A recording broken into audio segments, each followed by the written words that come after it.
नमो नमः। सबको मेरा नमस्कार।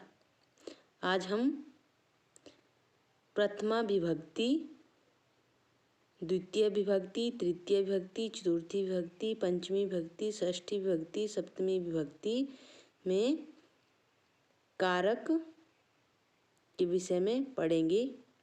प्रथमा विभक्ति में कर्ता कारक है। प्रथमा विभक्ति में कर्ता कारक।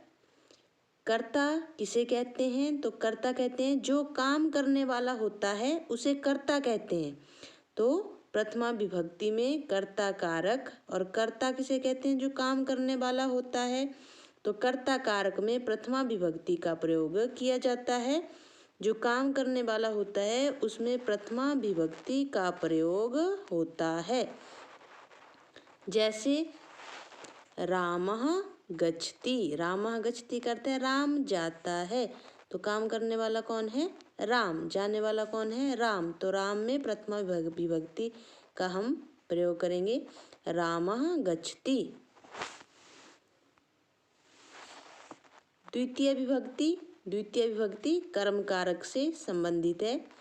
कर्म क्रिया के संपादन में कर्ता का जो अभीष्टतम अत्यधिक इच्छित होता है वह कर्म कारक होता है, उसमें द्वितीय विभक्ति का प्रयोग होता है। जैसे रामः वनम गच्छति, राम कहाँ जाता है?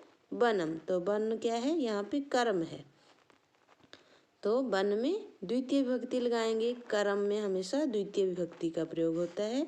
तो रामः वनम गच्छति, राम वन को जाता है। आगे तृतीय विभक्ति। तृतीय विभक्ति करण कारक से संबंधित है।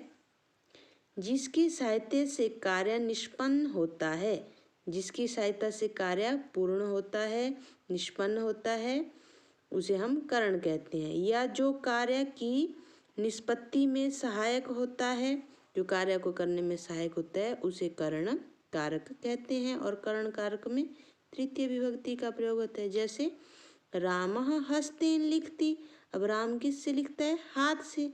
तो हाथ क्या है? यहाँ पे करण कारक है।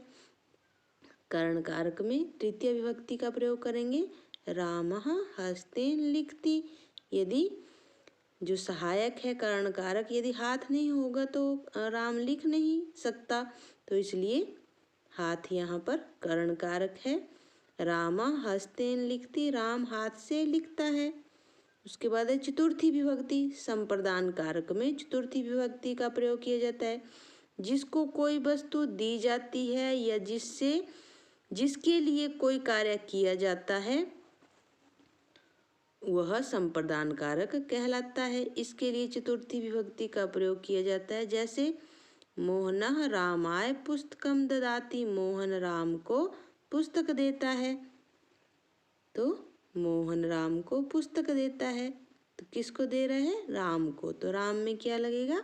चतुर्थी विभक्ति। मोहनः रामाय पुस्तकम ददाति, जिसको कोई वस्तु दी जाती है या जिसके लिए कोई कार्य किया जाता है, जिसके लिए कोई कार्य किया जाता है वह संप्रदान कारक कहलाता है। इसके लिए चतुर्थी विभक्ति का प्रयोग किया जाता है। जैसे मोहना रामाय पुस्तकम ददाति, मोहन राम को पुस्तक देता है। आगे हमारे पास पंचमी विभक्ति। पंचमी विभक्ति अपादान कारक से संबंधित है। जब किसी एक वस्तु का किसी अन्य वस्तु से अलग होना पाया जाए तो जिस वस्तु या स्थान से वियोग होता है उसे अपादान कारक कहते हैं। अपादान का अर्थ है, अपादान कारक जो है जुदाई से संबंधित है। जब किसी वस्तु का किसी से जुदाई होती है तो उसे हम अपादान कारक कहते हैं और उसमें हम पंचमी विभक्ति लगाते हैं, उसमें पंचमी विभक्ति का प्रयोग किया जाता है। जैसे उदाहरण है यहाँ पे, सह प्रयागात आगच्छति, वह प्रयाग से आता है। तो कहाँ से जुदाई हो रही है? प्रयाग से। जैसे हमारे पास है कि वह घर से आता है, तो सह गृहात आगच्छति, तो घर से जुदाई हो रही है तो घर में लगाएंगे पंचमी विभक्ति। यदि कोई विद्यालय से घर जाता है, सह विद्यालयात गृहम गच्छति, घर को जाता है। षष्ठी विभक्ति संबंध। षष्ठी विभक्ति संबंध इसे संस्कृत में कारक नहीं माना जाता, जबकि हिंदी में इसे कारक माना जाता है। लेकिन संस्कृत में मैंने पिछली वीडियो में समझाया कि संस्कृत में 6 ही कारक हैं। संबंध और संबोधन को संस्कृत में कारक नहीं माना गया है।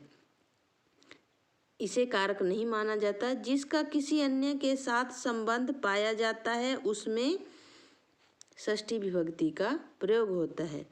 जिसका किसी अन्य के साथ संबंध पाया जाता है उसमें षष्ठी विभक्ति का प्रयोग होता है। किसी अन्य के साथ जब संबंध पाया जाता है तो उसमें किसका प्रयोग होता है? षष्ठी विभक्ति का। इसके लिए हिंदी में आवश्यकता के अनुसार का, की, के तथा रा, री, रे चिन्हों का प्रयोग किया जाता है। जैसे रामस्य भ्राता, राम का भाई, तो यहाँ पे राम का भाई संबंध बताया जा रहा है, तो राम में षष्ठी, रामस्य भ्राता। आगे हमारे पास है सप्तमी विभक्ति। सप्तमी विभक्ति अधिकरण कारक से संबंधित है। किसी वस्तु के आधार को अधिकरण कहते हैं। अब यहाँ पे प्रश्न उठता है कि अधिकरण क्या है? तो किसी वस्तु का जो आधार है उसे अधिकरण कहते हैं, अर्थात जिसमें कोई वस्तु रखी जाए उसे आधार कहते हैं। आधार ही अधिकरण कारक होता है। इसमें सप्तमी विभक्ति का प्रयोग किया जाता है। इसके लिए हिंदी में और पर चिन्हों का प्रयोग किया जाता है, और संस्कृत में भी जब हिंदी में वाक्य बनाएंगे तो में या पर चिन्हों का प्रयोग किया जाता है। जैसे आकाशे मेघा गर्जन्ति, संस्कृत में वाक्य बनाया गया है आकाशे मेघा गर्जन्ति, आकाश में लगाई गई है सप्तमी विभक्ति। तो आकाश में, आसमान में बादल गरजते हैं। तो इस तरह से आप इन विभक्तियों को अच्छी तरह से समझेंगे। इन्हें फिर मैं अगली वीडियो में और अच्छी तरह से समझाऊंगी। एक एक विभक्ति को ध्यान से इसे देख लीजिए जो मैंने इसकी डेफिनेशन आपको समझाई। यहाँ पे इस पुस्तक पे लिखी हुई है, इसे आप अपनी कॉपी पर लिखें और अच्छी तरह से समझें, तथा और अच्छी तरह से समझाने के लिए मैं इसे अगली वीडियो में जैसे एक एक विभक्ति को समझाऊंगी। प्रथमा विभक्ति, कर्ता कारक, एक ही विभक्ति को मैं समझाऊंगी। फिर अगली वीडियो में दूसरी विभक्ति, इस तरह से थोड़ा थोड़ा करके मैं आपको समझाऊंगी। जितना आपको मैं धीरे धीरे थोड़ा थोड़ा समझाऊंगी तो वह आपको अच्छी तरह समझ आएगा।